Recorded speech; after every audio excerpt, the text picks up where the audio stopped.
Buona visione con i supermercati Despar, Eurospar, Interspar.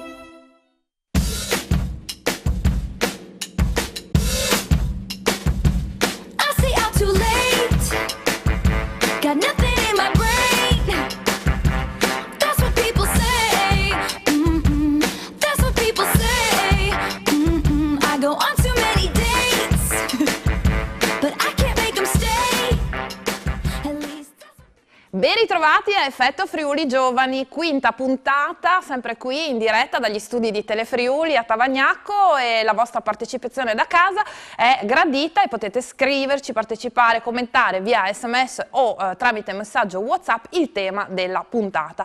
Tema della puntata che sappiamo già, insomma, sarà un po', diciamo, una puntata un po' in salita, dicevamo, no? tra di noi con gli insegnanti, perché oggi si parla di giovani e sessualità e affettività, naturalmente. Prima di partire però facciamo anche magari un applauso a due assenti, allora Matteo Biasini ed Enrico Teso, che ovviamente aspettiamo non appena si rimetteranno in forma, in forza qui a Effetto Giovani. Allora, agli ospiti presento ovviamente questa platea di studenti, come dico sempre diverse le scuole di provenienza, e per chi ama la ricerca, insomma, all'interno, camuffati e mimetizzati, ci sono anche i due insegnanti, due dei tre che seguono questo progetto, allora il professor Leonardo Lesa e il professor Luca Martin. Mentre al mio fianco, e adesso vi presento gli ospiti, cominciamo da Enrica Passeri, che è la sessuologa invitata oggi qui per insomma, parlare dell'argomento. Al suo fianco Angela Laurenza, un'insegnante di igiene a Palmanova, ma anche farmacista. Al suo fianco Stefano Stefanel, dirigente scolastico di molte cose, dell'Istituto Comprensivo di Pagnacco, del Liceo Scientifico Marinelli di Udine e Arte Paolaro, ok? E infine, dulcis in fundo, il terzo professore che segue i ragazzi in questo progetto appunto di Effetto Friuli Giovani, il professor Babbo, che insegna religione da diversi svariati decenni all'Istituto Cecconi. Allora, benvenuti cari ospiti. Sì, oggi abbiamo una platea di ospiti non da poco. Allora, il tema, abbiamo sondato come sempre, ci siamo insomma un po' confrontati con i ragazzi e gli insegnanti nelle nostre chat durante la settimana, ed è comprensibilmente un tema insomma che un po' intimidisce o imbarazza. E allora io ho pensato proprio di partire da questa domanda, e la rivolgo ovviamente ad Enrica Passeri, perché insomma, a tutte le età parlare di sesso, di sessualità un po' ci imbarazza, ci si vergogna. Allora cominciamo da qui. Perché ci vergogniamo e perché ci imbarazziamo? Ma allora, la risposta facile è che ci vergogniamo perché è intimo. Il sesso è intimo e tutto quello che facciamo all'interno del comportamento sessuale è considerato molto intimo, un segreto, una cosa da condividere solo col partner. Quindi automaticamente ci viene difficile raccontare questi comportamenti a qualcuno che non sia il partner. Questa è la risposta facile. La difficile? La risposta difficile è che purtroppo nella nostra società siamo tanto strutturati, ci sono tutte queste morali, queste educazioni o diseducazioni che ci limitano, ci censurano e non ci permettono di vivere la sessualità o comunque le pulsioni, gli impulsi in modo libero, e anche di parlarne poi liberamente. Allora, nelle scuole, perché poi insomma anche questo, visto che parliamo a studenti, chiaramente il ruolo è centrale, no? Quello della scuola. Nelle scuole sono attivi degli sportelli dedicati agli studenti a cui loro possono rivolgersi, e poi si tengono insomma dei corsi, più o meno sono sempre quelli, poi parleremo anche dei corsi. Tu hai avuto esperienza anche per quanto riguarda gli sportelli agli studenti, senza entrare ovviamente in dettaglio cose, ma come si approcciano i ragazzi, e se i ragazzi questo tipo di strumento messo a loro disposizione lo sfruttano poi? Allora, i ragazzi si approcciano con estrema timidezza, sempre per il discorso di prima. Mancano tanti concetti, purtroppo, colonne portanti di quello che dovrebbe poi diventare un po' il proprio vissuto della sessualità. Quello che vedo è un grande bisogno di etichettare all'inizio per capire di cosa stiamo parlando, come è giusto fare, come non si deve assolutamente fare, e successivamente emerge un bisogno di essere accettati. Il mio comportamento va bene? Posso fare così? Cosa dice l'altro se io faccio così? Anche Quindi, questo magari è proprio uno degli elementi che diciamo prima di imbarazzo, di vergogna nel confrontarsi, no? Perché poi con i ragazzi ho chiesto, ma con chi ne parlate? Perché insomma oggettivamente è sicuramente, ho immaginato sia un argomento a quell'età comunque discusso. Con i compagni di classe probabilmente perché poi non sono gli amici effettivi, se ne parla un po' ma ci si vergogna, con i genitori c'è insomma un certo imbarazzo probabilmente dovuto anche alla relazione, no? Genitore e figlio, e con gli insegnanti anche lì insomma c'è chi dice boh però sì è difficile perché comunque abbiamo a che fare con loro e insomma non è così semplice, con gli sconosciuti immagino sia ancora più difficile. Questi sportelli però diciamo funzionano, nel senso ragazzi che decidono di rivolgersi, che vengono lì a parlare, a raccontare le loro esperienze o problematiche o dubbi ovviamente, ce ne sono. Funzionano perché c'è un grande bisogno di essere ascoltati, proprio perché il genitore ha un po' paura, l'insegnante forse magari lo farebbe ma non si sente di avere lo strumento giusto, l'amico c'è sempre un po' di imbarazzo, quindi c'è il bisogno di venire ascoltati e di venire compresi e di venire validati. Quindi sì, funziona bene. Funziona, è uno strumento adeguato. Allora, io avevo anche trovato, come sempre, vado un po' alla ricerca di questi dati, di queste ricerche che poi insomma vanno prese con le pinze, però servono anche un po' per ispirarci. Premetto subito che la fascia è quella dei ragazzi dai 18 ai 30 anni, quindi andiamo appena a prendere un po' di questi e andiamo oltre, insomma. Però si dice, grosso modo, vi vado così, insomma, che vabbè, l'attività sessuale dei ragazzi comincia sempre prima rispetto agli anni precedenti, le medie si abbassano. Con gli ragazzi abbiamo infatti anche puntato i riflettori su questo, forse la formazione, i corsi a scuola eccetera si potrebbero fare già alle medie.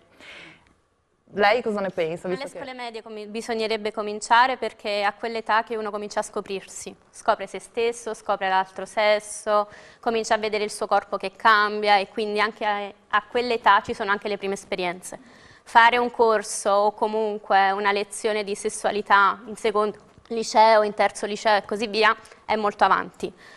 Ci si può sicuramente confrontare con i ragazzi quando sono più piccoli. Non dico alle scuole elementari, anche se oggi quasi in quinta elementare si cominciano già a sentire certi discorsi, ma alle scuole medie, in prima media, sarebbe l'ideale cominciare questo percorso con loro. Anche perché se non vengono indirizzati dalla scuola, a casa non ne parlano, con gli amici magari sì se ne parla, c'è un certo imbarazzo, non c'è, ma comunque non c'è quell'esperienza che può indicarli verso il giusto percorso, mentre nella scuola con un progetto fatto in maniera corretta li si potrebbe organizzare, diciamo, e quindi formarli diversamente. Anche perché le patologie o quant'altro è proprio nell'età in cui non ci si pensa che si possono contrarre. Poi parliamo anche di questo perché è un aspetto insomma non secondario. Professor Stefanel, lei ha un'esperienza che praticamente la porta a stare con i ragazzi dai 3 ai 20 anni, diciamo, no? Perché occupandosi di diverse scuole ha un target variegato. Che cosa ne pensa e soprattutto nella sua esperienza se ci sono corsi, quando li proponete, via dicendo? Ma cosa ne pensi? Ma è un argomento abbastanza complicato. Certo, noi non piacciono sì, e quindi non credo possa essere affrontato come sistema, no? Non può con delle regole. Quindi diciamo dove nascono le necessità, dove nascono le sensibilità è bene favorirle. Quindi ci sono anche scuole medie, scuole secondarie, anche a Pagnaca abbiamo fatto dei corsi tenuti nell'ambito delle scienze da psicologhi, da esperti. È evidente che cosa vedo io? Io vedo questi bambini che dai 3 anni, scuola dell'infanzia, fino ai liceali di 19 anni, e sono molto diversi, entrano nell'età adolescenziale, nella pubertà, con ritmi molto differenti, molto variegati, non tutti nella stessa evoluzione fisica e anche sentimentale non è uguale. credo che però tutta questa cosa debba in primo luogo portare l'attenzione da parte delle famiglie, della scuola, sul rispetto, no? Sul rispetto della sessualità, il rispetto della sessualità degli altri, il rispetto degli altri. E quindi credo che si debba crescere anche con un po' di romanticismo. Ecco, quindi non può essere semplicemente una questione di informazioni, deve essere anche una questione di sentimento, di empatia, di rapporti. Diciamo così, io credo che una delle cose più belle sia innamorarsi a scuola. E penso che la stragrande maggioranza degli studenti si innamora a scuola, quasi mai con un compagno di classe, o con un compagno di classe, quasi mai, quasi, però molto spesso con le compagne della classe vicina, quindi, o della classe dopo. Quanti sono in coppia? Dopo chiediamo. Come? No, dopo chiediamo, anzi, Sì. quanti sono in coppia, hanno ragazzo o ragazza nella propria classe? Per alzata di mano, non vi chiedo. Una sola? Mamma mia, hai il microfono? No. Voi siete sì. Alzati in piedi un attimo. Come ti chiami e da che scuola vieni? Mi chiamo Giorgia e vengo dalla scuola del liceo scientifico La Tisana. E tu quindi stai con un compagno di classe? Da quanto? 1 anno e 5 mesi circa. E siete l'unica coppia della classe? O... Della classe sì. Però tra classi, come diceva il professore... No, boh, ma io in realtà vedo una certa frequenza, cioè trovo molte coppie nelle classi in realtà, poi non so, magari... Beh, insomma, questo, allora, i tempi, ecco, da questo punto di vista no, non cambiano, insomma, sono sempre... la tradizione viene mantenuta, insomma. L'ho interrotta, però. Stava No, dicendo... vabbè, diciamo così, quello che posso dire dalla mia esperienza, non c'è un'età precisa, per questo probabilmente è un po' complicato strutturare dei corsi, perché comunque i corsi vanno sull'età, no? Vanno su una classe, su un gruppo classe, su un gruppo di classi che sono della stessa età, monoetà, mentre invece gli orientamenti sessuali sentimentali, la scoperta, come diceva la dottoressa, del corpo non avviene nella stessa età anagrafica, quindi magari può essere che questi corsi, che sono anche informativi, formativi, intercettano una sensibilità ma contemporaneamente una diversa che non sono integrabili. Questo io credo sia una delle complessità, però diciamo così, ecco, penso che sia importante che nascano da esigenze delle classi, insegnanti, genitori, studenti, e quindi diventa una cosa abbastanza semplice, no? Se si rivolge allo psicologo, all'esperto, eccetera. Allora, mi è piaciuto molto che lei giustamente ha ricordato, ha detto romanticismo, però appunto giovani, sessualità e affettività, perché in gioco c'è anche quella. Una domanda secca che abbiamo un minuto, sempre a lei professor Stefanelli, la prendo di mira. I genitori, che risposta, cioè lei giustamente ha detto si può lavorare insieme e quella sarebbe la situazione ottimale. Come si pongono nei confronti di questo argomento? Non c'è anche qui una regola. Certamente se lei impone un corso senza avvertire, senza concordare, avrà delle reazioni potenzialmente negative. Se c'è un'informazione, magari fatta anche con quei gestionari, con una spiegazione, per esempio nel consiglio di classe l'insegnante, per esempio come abbiamo fatto anche a Pagnaco, spiega qual è la motivazione, qual è il tipo di target anche di persone che vengono, da parte dei genitori c'è una adesione. Evidentemente la cosa che l'ingresso nella sessualità in maniera un pochettino aggressiva e su temi magari che sono estremamente scottanti producono dei problemi. Qualche anno fa in alcune scuole anche primarie, quindi elementari, è stato introdotto così la questione dei calzini spaiati, che ha creato dei problemi perché è stata inserita come struttura esterna non concordata. Quindi ecco, io quello che posso dire, laddove c'è una mediazione e non si ha premura, si possono ottenere dei buoni risultati. Laddove invece si ritiene che il format debba entrare perché è giusto che a quell'età entri, si possono avere delle reazioni anche negative. Ok, grazie. Pubblicità, torniamo subito dopo, sempre qui in diretta. People say, I go on too many dates, but I can't make them stay. People say, I go on too many dates, but I can't make them stay. Allora, eccoci di nuovo in diretta. Per chi vuole intervenire da casa, vuol fare delle domande o agli ospiti o insomma mandare delle provocazioni o raccontarci che cosa ne pensa lui, se magari insomma qualche studente ha tempato, ha fatto i corsi o qualche ragazzo che ci segue da casa.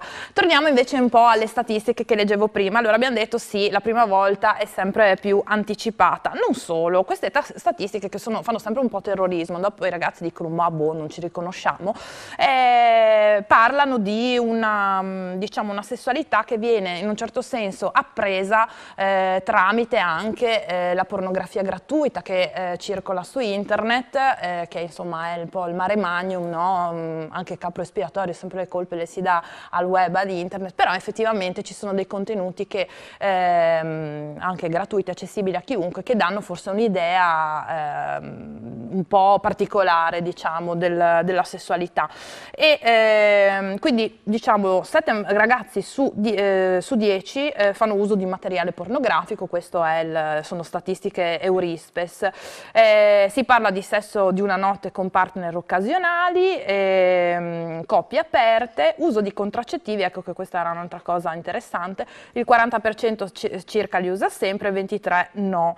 E poi, dicevamo, la pornografia educa al sesso estremo, mentre la società e la famiglia si preoccupano solo di fornire informazioni generali di tipo anatomico sulla sessualità. Perché? Perché di medicina si può parlare, di emozioni e sentimenti no. Chi vuole rispondere di voi ospiti? Nessuno, fate... Babbo, vai. Ecco. A me è piaciuta questa frase. Ma guarda, se Sì, questa ragazzi, puntata è una puntata in salita come tema, questa domanda è una salita da San Pellegrino. Ecco, Però devo dire, scusami, ti interrompo solo per dire che i ragazzi effettivamente che ho sentito dicono sì, abbiamo fatto degli incontri, delle cose, però oltre alla meccanica, alla contraccezione e all'aspetto diciamo medico, di prevenzione delle malattie, che sono ovviamente importantissime, queste cose, non si va. E forse loro sì, hanno uno sguardo romantico. Chiaro, perché qual è il problema come adulto, come educatore, come insegnante o le persone che intervengono? Che quando vai a parlare della meccanica del sesso arrivano le tue competenze e vanno asettiche, non c'è nessun problema, no? Quando invece parli anche di tutta la parte invece del significato, del senso, della cosa che vai a vivere, vai a fare, ti metti in gioco come persona, il che diventa molto più difficile. Gli insegnanti per un ruolo che hanno, e le persone che arrivano da fuori perché spesso di fatto non hanno ruolo, non sono riconosciute come persone, ecco, significative. È su questo però che dobbiamo lavorare, anche perché i ragazzi ci tengono tantissimo. Io vedo che adesso poi in questo periodo, 14 febbraio, San Valentino, 8 marzo, Festa della Donna, sulle mie classi sto lavorando su queste cose qua, perché il tema poi insomma ha proprio ancora più senso. Ecco, e vedo che la partecipazione e l'interesse è forte. E quando cominciamo a ragionare anche sul senso che vogliamo dare a una cosa così bella che coinvolge la mente e il cuore, non solo il corpo. Ecco, e i ragazzi su questo sono molto, molto attenti, molto interessati, perché è la cosa più facile del mondo consumare una storia, costruire una storia, invece lì se non hai un cuore e un cervello che parlano di noi, il corpo dice solo bugie, perché dice un noi che di fatto non esiste. Certo, diciamo ci sono anche due aspetti, no, della sessualità, uno quello di coppia, però poi c'è insomma a una certa età che è diversa per ognuno, come diceva anche il professor Stefanel, il proprio corpo sembra quasi ribellarsi, no? E insomma ci si trova, non dico un alien, però insomma ci si sente un po' trasformarsi in balia di questi cambiamenti, quindi c'è anche una sessualità propria, interiore, che diciamo prescinde dal contatto con l'altro, e anche questa è difficile, capirsi e accettare anche in un certo senso questi cambiamenti improvvisi. Il professore dice le cose imposte a livello progettuale vengono viste male, in questo caso il corpo veramente viene un po', è sotto stress anche per tutta una serie di cambiamenti che forse non è così semplice inquadrare. Sì, c'è una difficoltà oggettiva, soprattutto io direi medie e forse primo anno delle superiori, ed è il fatto che tu parli con un ragazzo che vive più emigrazioni, è un migrante dal punto di vista mentale, perché da pensieri operativi arriva a pensieri capaci di astrarre. È un migrante del fisico, perché non è più, ecco, non è il corpo al quale lui era abituato, vale per le ragazze ma vale anche per i maschietti. È un migrante anche sociale, perché dalla famiglia come centro di tutti i rapporti ha l'altro fuori, tutto tranne che la famiglia, ecco, ok? E quindi è chiaro che hai a che fare con una persona che sta camminando ma di fatto sta anche scappando da se stesso perché non si riconosce, no?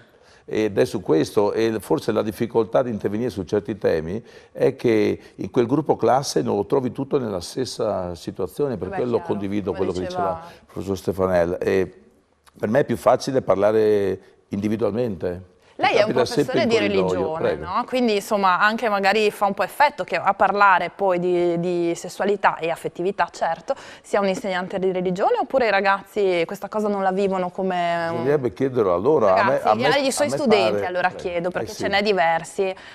Fatevi passare il microfono magari a Dharma che è sempre così gentile e volenterosa, grazie. Boh, il professor Babbo lo sappiamo che è un professore un po' speciale, però... Questo omone di 115 kg si riesce a parlare di queste cose? Assolutamente sì, meglio di magari altri professori. Ad esempio, cioè nel senso magari anche professori inerenti, non so, psicologia, igiene e cultura medica, a volte si basano solo sulla teoria del tutto, mentre magari col prof Babbo parliamo degli aspetti più emotivi, Esatto. forse, va un po' più a scavare nel profondo, quindi i ragazzi hanno bisogno anche di questo alla fine. Altri che so, prego, scusami, no, non ti volevo interrompere, finisci, scusami.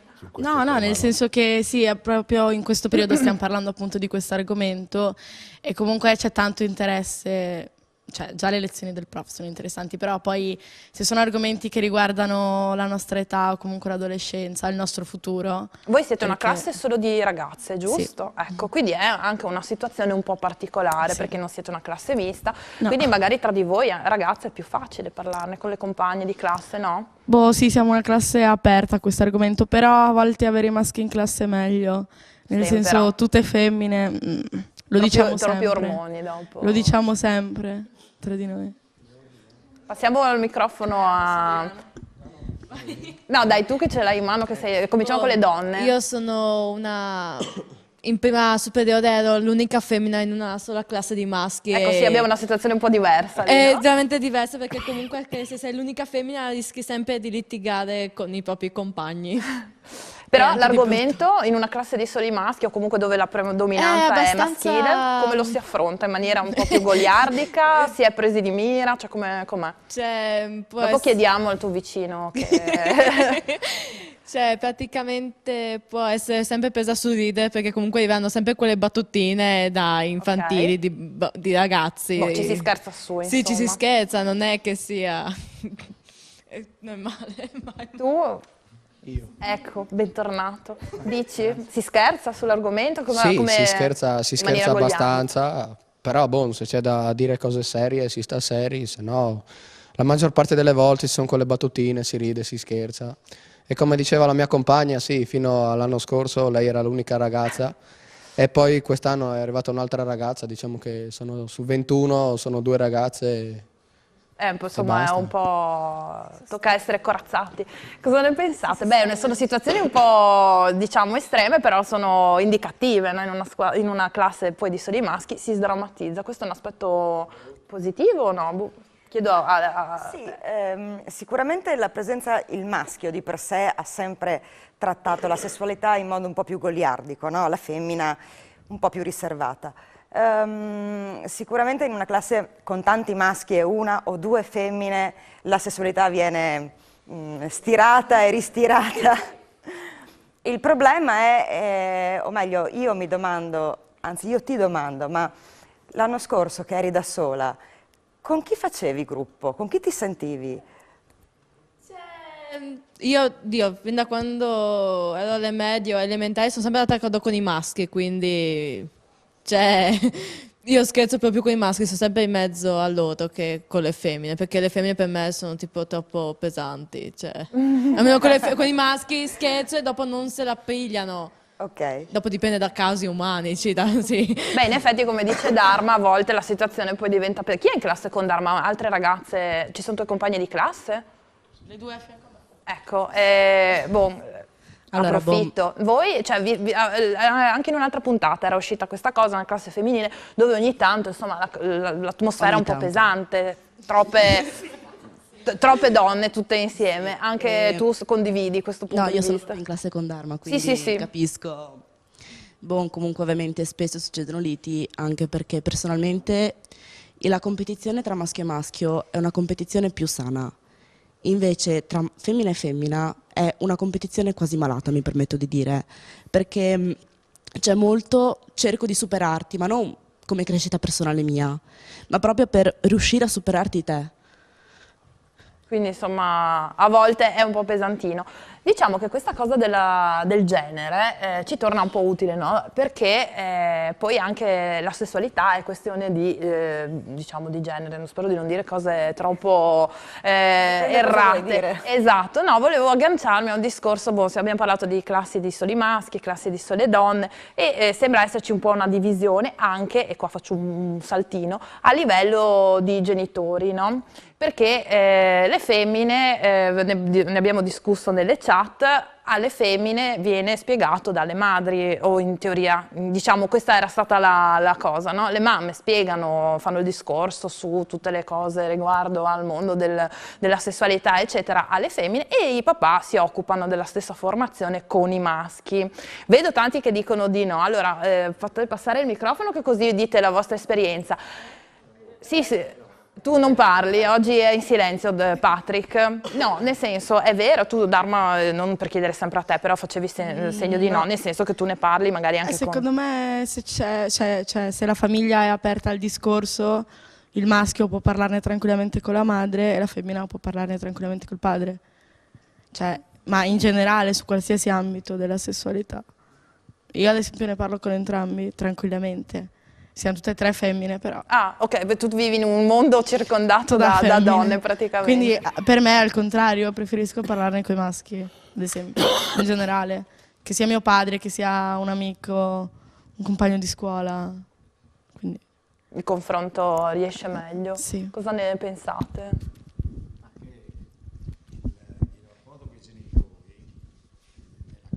Di questi ragazzini nei confronti del sesso io penso sia molto elusivo, cioè sia molto difficile sapere cosa realmente viene detto, da chi e come.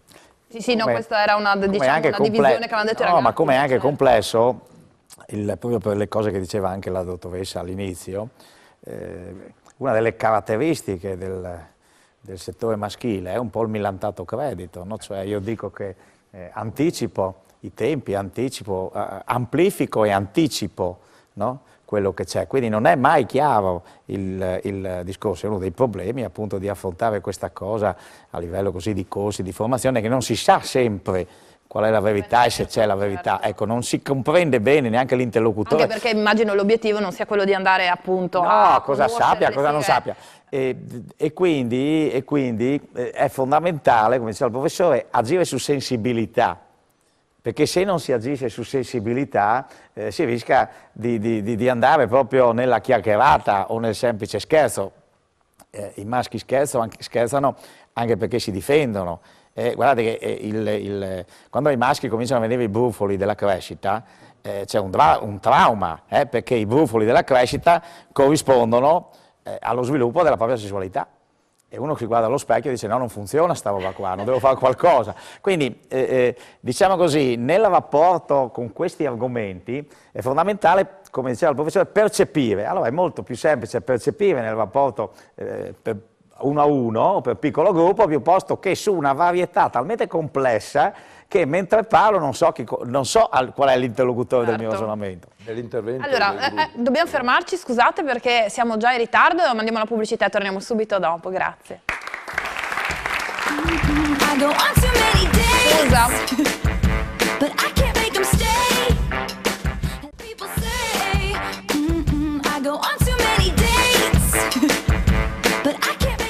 Eccoci nuovamente in diretta. Allora, ripartiamo da Patrick che voleva fare una domanda al professor Babbo, che così può riprendere, che già è terrorizzato, no? No, me la sono dimenticata la domanda. Te la sei dimenticata? Faccio lo stesso. Lei come parla alle classi miste di sessualità? Guarda, credo che sia la situazione migliore da un certo punto di vista. E quando tu parli toccando alcune cose che sono facilitare un certo clima in modo tale che poi singolarmente vengano a parlare. Io credo che come insegnante o come adulto, quando parli nel gruppo, crei alcune situazioni in modo tale che poi qualcuno si avvicini a fine ora, durante l'intervallo, magari ecco, a parlarsi poi personalmente, perché certe cose, se se escono spesso con la maschera, non escono con la verità. Una discussione, no? Immagino. Però ti dico, la cosa più semplice, la più banale, ma secondo me banale non è raccontarci alcune cose su, ti faccio un esempio dell'ultima lezione fatta con l'ultima classe oggi, che era la seconda A, era la differenza sostanziale tra il tu mi piaci e il ti voglio bene. Tu mi piaci e tu piaci a me, il centro sono io. Ecco, e quindi di fatto sto dicendo io amo me più che amo te e piglio da te quello che mi interessa. Sul ti voglio bene a te, il centro sei tu. Ecco, e ci ragioniamo su queste frasi che tante volte raccontiamo, ma non ci raccontiamo, cioè non le scaviamo nel loro significato più profondo. Su questo, ecco. Poi è chiaro che col maschio alfa farai una battuta diversa rispetto, e questo è normale. Insomma, lì intervengono anche le diverse personalità, certo, naturalmente, certo. insomma. Allora, torniamo, si parla anche dietro le quinte, così parlavamo, un ragazzo dice, bah, alla fine, insomma, spesso la discussione con i genitori si riduce a, boh, basta che usi le precauzioni e non divento nonno o nonna prima, e la cosa finisce lì. Per i genitori è difficile oggettivamente magari parlare di intimità con i propri figli, così come per un figlio magari è anche imbarazzante pensare ai propri genitori in determinate situazioni, anche proprio il concepimento, non lo so proprio. Enrica, ci sono anche dei corsi che vengono fatti non a caso per i genitori, anche di bambini di elementari, proprio per educarli a una consapevolezza del proprio corpo e via dicendo. Da genitore come ci si deve comportare? Da genitore bisogna fare anche un po' lo psicologo. Non è facile. No, non è facile. Bisogna saper ascoltare prima di tutto e non bisogna avere paura, perché quello che il genitore prova quando deve affrontare determinate tematiche è la paura che il proprio bambino stia diventando grande, la paura che sia stato lanciato in un mondo di adulti e con tutti i rischi che comporta il mondo degli adulti, quindi anche le sofferenze, le delusioni e le ferite che possono... Sì, c'è anche un discorso di protezione, no? E anche io dico sempre, bisogna tagliare un po' il cordone ombelicale, insomma fa male l'idea, però è giusto farlo per loro, no? Per i ragazzi, quindi è anche una consapevolezza, sì, che c'è un ragazzo adulto che si sta trasformando davanti a sé, quindi anche questo immagino. Lei anche è insegnante, no? Lavora con i ragazzi, affronta il tema a classi miste. Allora io ho classi miste, sì, tutte classi miste, sono dell'istituto di socio-sanitario, quindi sì, affrontiamo il discorso. Come insegnante di igiene preferisco parlare con loro apertamente di tutto e affrontiamo il discorso, però più dal punto di vista sanitario. Esatto, diciamo. un approccio sicuramente diverso rispetto a quello del professor Babbo, o anche chiaramente insomma avete tutti ruoli diversi, però in questo caso si va quindi un po' più al sodo anche della contraccezione, della prevenzione e quant'altro. Che risposta c'è da parte dei ragazzi parlando di questa cosa che è un po' più... Per quanto riguarda la prevenzione, per lo più sono abbastanza informati, devo essere sincera. Anche delle malattie e quant'altro, forse avranno già fatto altri corsi e così. Per quanto riguarda i sentimenti, non sono molto afferrati su questo argomento.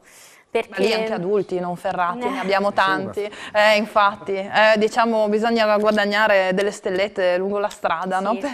Vanno molto più per le sensazioni, diciamo, per scoprire il mondo e basta.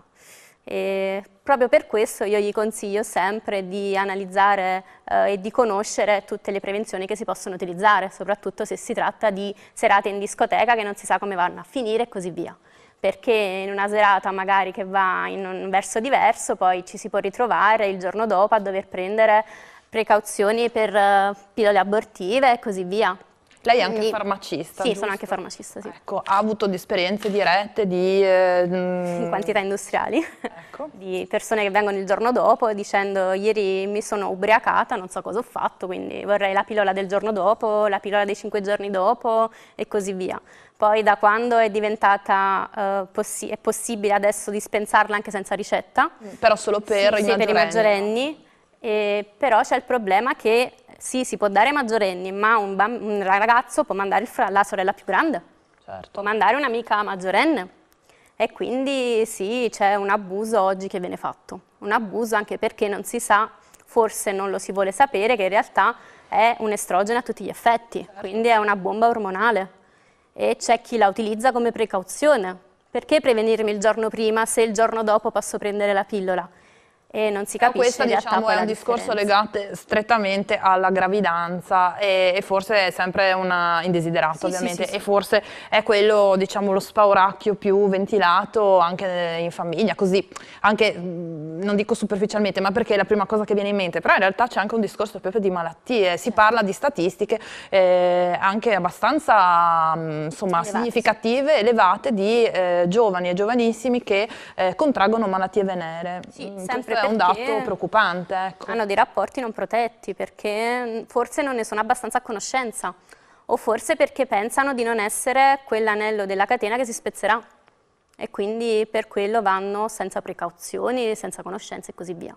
In questi anni, chiedo a voi due, perché voi avete più contatto con questo tipo di realtà, com'è cambiato? Cioè nel senso, i ragazzi sono più disinibiti o comunque usano meno contraccettivi e quindi vanno incontro ovviamente a gravidanze indesiderate, la pillola del giorno dopo o quella dei 5 giorni dopo è stata introdotta relativamente recente, è una cosa recente insomma.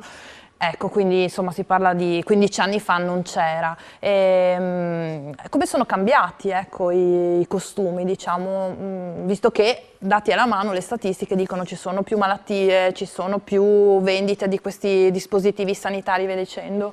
Ma è proprio come diceva la collega, i ragazzi, per quello che ho visto io, non pensano mai di essere l'anello debole, per cui vivo la mia sessualità, vivo tutto quello che posso fare, deresponsabilizzandomi anche rispetto ai rischi e quindi poi andando in farmacia a richiedere la pillola del caso e facendo finta che non esista nessun tipo di contagio, nessun tipo di rischio per quanto riguarda la mia salute. Nel momento in cui io comincio a pensare di essere invincibile, allora automaticamente aumento notevolmente la possibilità che io stessa... La vulnerabilità. Sì, esatto, e questo contribuisce, infatti ci sono degli aumenti in questo periodo, negli ultimi anni ci sono notevoli aumenti di contagio di malattie sessualmente trasmissibili, non solo di HIV, che è quella per carità, però parliamo anche diciamo di candide, di esatto. herpes, qualsiasi cosa Diversi. sta aumentando. Prego. Dicevo anche la sifilide aumenta Esatto. di Insomma, malattie che fa un po' effetto sentire, insomma la sifilide in particolare, perché insomma pensare che ci siano dei ragazzi sì, che la contraggono fa un po' effetto. Dicevamo, molti di voi probabilmente hanno avuto appunto a che fare con degli incontri sulla sessualità eccetera. Molti nelle chat dicevano vabbè però insomma alla fine questi incontri sì, come dicevo prima, si riducono a parlare di queste cose qua, però alla fine non sono inutili perché ok che non tutti arrivano allo stesso livello, nello stesso momento, però parlare di prevenzione e di salute in questo caso va bene a tutte le età, penso. Sì, prego. Sì, però volevo dire questo, no? Io non circoscriverei il problema della invincibilità presunta dei giovani alla sfera sessuale. No, ne abbiamo parlato anche nelle altre puntate, infatti. No, perché per esempio i giovani pensano di essere, ma anche noi pensiamo di essere, non tocchi mai invincibili anche rispetto alle fake news, anche rispetto all'accondizionamento dello strumento multimediale. Ed è una invincibilità presunta su tutto il territorio.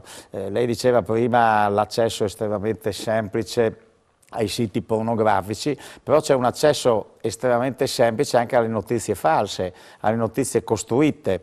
La mediazione del soggetto in crescita nei confronti di tutto questo bombardamento fa esattamente l'effetto di cui parlava la professoressa, che sanno di più, però allo stesso tempo è incredibile come pur sapendo di più abbiamo dei dati che ci dicono che si regredisce su determinati settori di prevenzione e di controllo. Noi però in questo momento, anche io e il professore, sappiamo di più rispetto a quando facevamo scuola noi, o comunque abbiamo un accesso al sapere molto più semplice siamo diventati più colti, più preparati, forse anche no. E quindi io lo vedrei, questo problema della conoscenza e dell'equilibrio dentro la conoscenza, non solo dentro ad una sfera, ma dentro proprio ad un sistema di crescita. Per cui è vero, sanno tante cose di più, ma il problema sono i collegamenti poi e soprattutto ritenersi non invincibili, ma non solo nei confronti della sessualità, nei confronti della comunicazione, nei confronti delle immagini, nei confronti delle informazioni, nei confronti dei rapporti. Cioè è un problema di leggibilità un po' complesso, non legato semplicemente ad un settore. Chiaro, noi poi insomma ovviamente ci concentriamo su questo, però in effetti questo discorso era già uscito anche in altre puntate che abbiamo, con altri argomenti che abbiamo affrontato. Patrick? Una domanda alla farmacista, se è possibile. Lei ha mai negato a una ragazza che le è venuta a chiedere la pillola? Sì, mi è capitato una volta perché c'era una ragazza, come dicevo, ci sono delle persone che ormai la utilizzano come precauzione. E c'è stata una ragazza che in un mese è venuta 4 volte a richiedere la pillola. La prima volta gliel'è stata data, la seconda gli è stata data, la terza io già volevo per obiezione di coscienza non darla, però il titolare mi disse guarda, ha tutte le carte in regola per poterla prendere, quindi gliela dobbiamo dare. La quarta volta le ho detto no. Ho detto no, no e no. Sarà andata sicuramente in un'altra farmacia a riprenderla, perché purtroppo la legge lo permette, ma io per obiezione appunto mia non sono riuscita a darle la quarta scatola.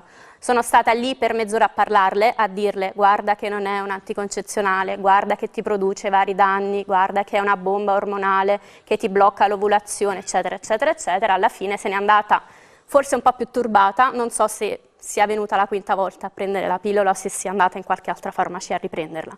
Quindi sì, parlatene, bisogna parlarne, perché se uno non sa che cosa va incontro, continua ad utilizzarlo in modo errato. Quindi sì, ogni tanto una negazione ci sta. Bisogna anche avere una consapevolezza, certo, no? Di sé, nel senso anche accedere, cioè scegliere lo strumento di contraccezione, posto che la pillola del giorno dopo non è uno strumento di contraccezione, e poi ci sono contraccezione per evitare gravidanze, ma anche per proteggersi da malattie, come abbiamo detto. Però insomma bisognerebbe avere una consapevolezza del sé, anche della propria anatomia, perché parlare di blocco dell'ovulazione non so se, cioè bisogna capire se l'interlocutore, seppur interessato, sappia di cosa stiamo parlando. Perciò bisogna parlarne e spiegarlo.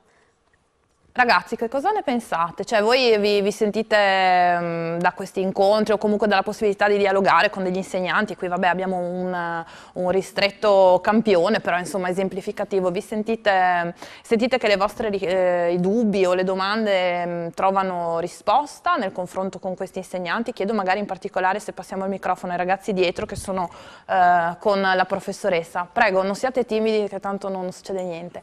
Se ti puoi alzare in piedi solo a favore di telecamera, grazie.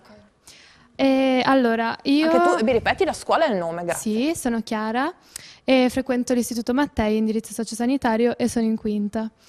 Allora, io e i miei compagni siamo molto contenti che con la prof abbiamo potuto parlare di questo argomento. Ti fermo subito perché abbiamo perso la cognizione del tempo, mando la pubblicità e poi ripartiamo da te. Scusate, pubblicità.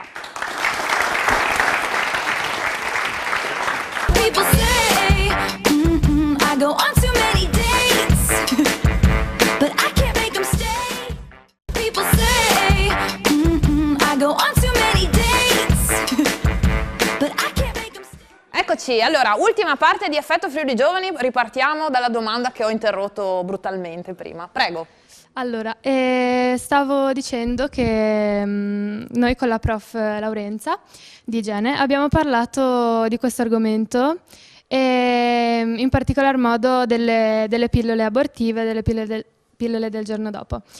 E se magari ognuno di noi aveva un'opinione in merito, abbiamo avuto la possibilità di, come dire, o cambiarla oppure confermarla con quello che ci ha insegnato lei dal punto di vista più tecnico.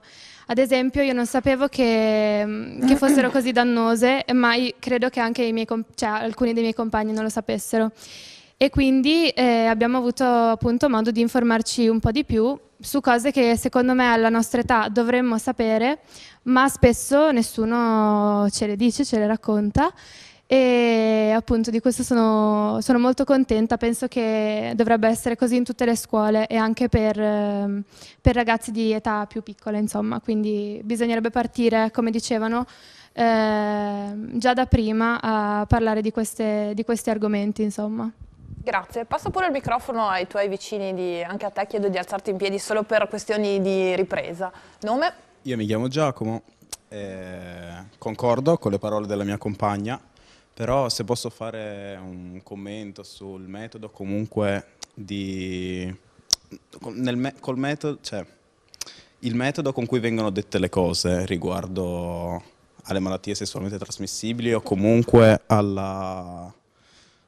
al mondo della sessualità, forse bisognerebbe cambiare il modo di dirle, perché se magari si cambia il modo, il messaggio può essere recepito in modo migliore. Cos'è che il modo è troppo asettico, troppo distaccato? Che cos'è che non se quadra? Abbiamo un aumento dell'incidenza delle malattie sessualmente trasmissibili, significa che il messaggio non passa tanto bene, quindi forse dovremmo lavorare sul metodo con cui questo viene passato ai giovani, perché evidentemente c'è qualcosa che non va. Questa è l'osservazione che volevo fare. Grazie. Puoi passare il microfono, ve lo passate davanti. Tu avevi una domanda? No, non volevo coglierti. Ah, ok. Boh. Rispondiamo a questa considerazione sì. che è molto interessante. Se posso rispondere io, che cosa succede a volte? Che quando c'è un'ora di approfondimento di qualsiasi argomento, a scuola diventa un'ora di ricreazione per i ragazzi. Quindi succede che molti di loro non ascoltano, comunque non seguono bene, nella maniera corretta. Si sta provando adesso di gestire la lezione in modo da fare 2 squadre, maschi contro femmine, e da fare delle domande. Chi risponde alla domanda in maniera corretta vince un punteggio, per così dire. Si raggiunge un punteggio e alla fine vincono i maschi e vincono le femmine. In questo modo si riesce a farli seguire la lezione completamente, di qualunque genere sia. E questo penso che sia da fare anche quando si parla di sessualità. Perché sembrano così attenti, così interessati, ma poi in realtà si perdono in altro e quindi non recepiscono in maniera corretta il messaggio. Allora, noi abbiamo parlato molto di scuola, no? Ovviamente non è un processo alla scuola perché no, assolutamente, no. È una delle tante, così come c'è la famiglia, ci sono i genitori, ci sono gli amici e c'è anche la scuola, fa parte di una rete, no? Però ai tempi miei c'era molta più formazione. Lui ha citato il professor Stefanel, fake news, parliamo anche dell'informazione che non c'è perché la pillola del giorno dopo viene presentata, però poi sugli effetti collaterali, senza demonizzare né chi l'ha presa né chi l'ha messa in commercio né nulla, però è semplicemente dire le cose, forse non c'è informazione e questo esula diciamo dall'aspetto della scuola, no? C'è un po' di confusione, sì c'è internet e via dicendo, però poi le cose... Ha ragione il ragazzo, no? Perché anche in questo caso per me non va settorializzato, c'è un problema di comunicazione anche dentro la scuola, che non riguarda soltanto l'igiene, l'educazione sessuale, c'è un problema di comunicazione perché la comunicazione è cambiata e deve cambiare anche il rapporto comunicativo degli adulti formatori con i ragazzi, quindi i ragazzi stanno sentendo una carenza di rapporto comunicativo, però non è semplice perché evidentemente la scuola si è strutturata su un dato tipo di comunicazione. Però che quello che dice lui, attenzione perché noi siamo quelli che vogliamo recepire, ditelo meglio, questo penso che sia uno dei problemi che la scuola deve affrontare. Non si può continuare con cose che forse funzionavano bene quando l'intromissione e anche quando forse la scuola non era da sola a quando non c'era questo disturbo enorme di questa massa di informazioni confuse, no? Allora la comunicazione della scuola era abbastanza diretta e semplice, adesso c'è questa enorme confusione in mezzo a cui loro vivono, no? E quindi loro la percepiscono, dice va bene, siamo ragazzi, intercettateci. Chiedono, quindi questo... Però insomma anche ai tempi c'erano cioè le cose, si studiavano queste che poi erano cose abbastanza irreali così come probabilmente si trovano su internet. Prego, microfono ce l'hai? Grazie. Io volevo porre una domanda da sessuologa, se vengono anche svolti dei percorsi di educazione sessuale proprio in ambito familiare. Intendi all'interno della famiglia, del nucleo familiare? Esatto. No, dal professionista non sono previsti, nel senso che Di solito nessuno ne fa richiesta. È possibile che il ragazzo o eventualmente i genitori si rechino nello studio del professionista per chiedere aiuto su come muoversi in questa tematica. Questo è più frequente. Percorsi veri e propri con tutto il nucleo è un po' più raro in effetti. Anche nel caso, non so, di ragazzi che sono omosessuali o che in questo caso non si risolve, non c'è una partecipazione magari a livello di famiglia per capire come anche sostenerlo, superare. Sì, questi sono i casi in cui la Perché famiglia abbiamo parlato sempre di partecipa. sessualità, ma ovviamente a 360 gradi, Certo. perché anche questa è una parte importante e immagino che possa essere ancora forse un po' più difficile rispetto alla sessualità tradizionale, e magari in questo caso le famiglie possono chiedere un supporto per capire le difficoltà rispetto ad esempio al coming out di un figlio sono sempre meno da parte dei genitori, perché comunque la società è più aperta, più sì. Di contro però ci sono sempre più difficoltà riguardo, come si diceva, la quantità di informazioni che al giorno d'oggi sono a disposizione di ognuno di noi. Per carità, è fantastica questa cosa, il problema è riuscire a gestirle poi, organizzarle e farle proprie. Sapere scegliere quali sono quelle più attendibili e quelle più adatte a noi. Mi ha colpito quello che ha detto il preside poco fa, che diceva che le fake news, un po' come la pornografia, no? Però sono la stessa cosa se ci pensate, perché quello che vedete nel video rispetto alla pornografia non è reale, è una fake news quella. Le prestazioni sono false. È tutto falso. Adesso non voglio, ma come i film, no? Cioè tutti, è chiaro, sono dei film, poi insomma possiamo discutere sulla qualità e tutto quanto, però certo è la realtà. Però uno, appunto, avevo letto anche in passato, uno si proietta e poi pensa di dover essere all'altezza, non dico di prestazioni mirabolanti, però ha un'idea anche proprio fisica del sesso legata a una certa l'informazione che arriva è io devo essere così, quando in realtà... Anche senza parlare di pornografia, anche nei film, una scena di erotismo o comunque molto ben studiata, artefatta, uno immagina, cioè colpisce e poi uno pensa di dover fare quel tipo di film lì, no? Nel senso, poi la realtà è altra, insomma. Sì, e mi arrivano tantissime coppie di una certa età anche che hanno proprio quell'idea romantica, quella che viene trasmessa dal film, e vorrebbero arrivare a quello poi col partner, quando è impossibile. Se è intergenerazionale questa cosa, evidentemente le stesse problematiche poi le ritroviamo. I ragazzi ridono molto, non so se è per questo. Dharma, tu avevi il microfono, volevi parlare? Volevo dire una cosa, che abbiamo trattato vari lati della sessualità, ma lunedì noi abbiamo assistito a una conferenza dove si parlava anche di sessualità legata alla disabilità, che è comunque un argomento importante. Proprio qui abbiamo mandato in onda la scorsa settimana Special Need, che è un film che parla di l'abbiamo questo. visto anche a scuola. Ecco, l'abbiamo mandato in onda domenica e la storia è quella appunto di un ragazzo disabile che viene portato da degli amici, autistico credo, che viene portato dagli amici e lui vorrebbe riscoprire la sessualità, scoprirla e c'è questo viaggio. Ecco, infatti volevo chiedere come viene affrontata la sessualità nella disabilità secondo gli esperti. In Italia? Sì, esatto. Perché... È un po' una tragedia in Italia. Purtroppo il disabile non viene visto, è bruttissimo, ma non viene visto come una persona con determinati bisogni. Viene visto come una persona che ha bisogno di tanto aiuto, ma che non ha bisogno di altro. E non c'è niente di più sbagliato. Io per fortuna ho il mio formatore, il mio collega e mentore, il professor Fabrizio Quattrini si batte da anni in Italia, fa conferenze ovunque per cercare di sensibilizzare rispetto a questa esigenza, ma ancora siamo molto molto indietro e c'è una sofferenza tremenda da parte delle persone disabili, anche perché un disabile può essere effettivamente impossibilitato fisicamente all'atto, oppure può essere mentalmente in difficoltà rispetto all'approccio con l'altro. In entrambi i casi però la sofferenza è la stessa, perché la pulsione c'è. Questa è una bella domanda. Proprio fa vedere di come vanno all'estero appunto per risolvere il problema. Sì, perché all'estero ci in sono le Italia si parla strutture. tanto di teoria, ma cioè, come diceva un esperto lunedì da noi, si fa ma non si dice. Esatto, Se è così. proprio vogliamo- Si ha paura di fare. Esatto.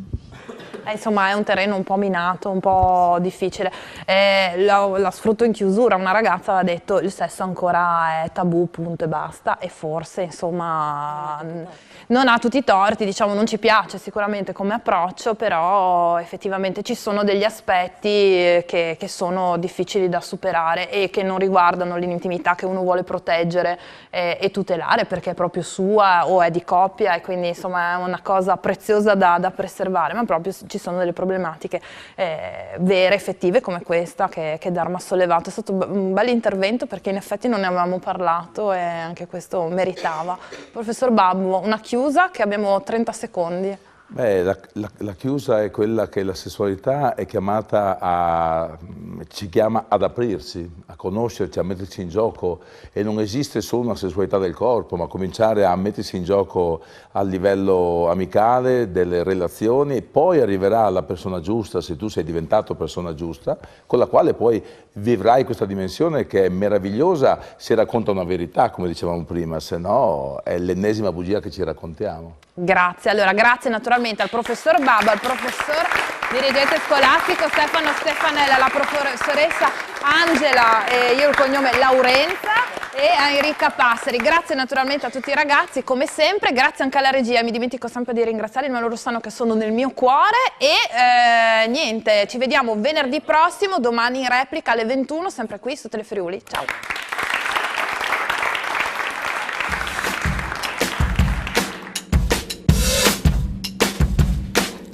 Too late, got nothing in my brain. That's what people say. That's what people say. I go on too many dates, but I can't make them stay. At least that's what people say. Supermercati De Spar, Eurospar, Interspar.